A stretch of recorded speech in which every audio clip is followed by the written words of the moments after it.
Welcome to Man Does Tech, where I solve the problems you didn't even know you had. You start by making the surface paintable. Clean, sand, and remove dust so the paint bonds properly. Once done, shake the can vigorously for 1 to 2 minutes to mix pigments and propellant. That's critical.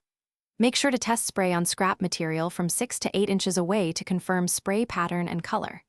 Then, using steady, overlapping strokes, lay down a light mist coat rather than a heavy layer to avoid runs and ensure adhesion.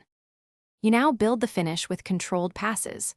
Hold the can 8 to 12 inches away and move parallel to the surface with about 30% overlap so edges blend.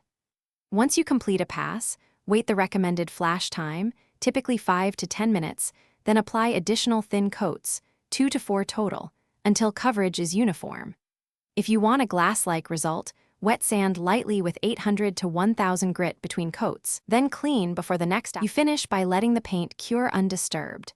Handle after 24 hours but expect full hardness over days. If you need durability or shine, apply 2 thin clear coats with the same overlap and flash times. Make sure to keep the environment dust-free while curing. If a run appears, act quickly.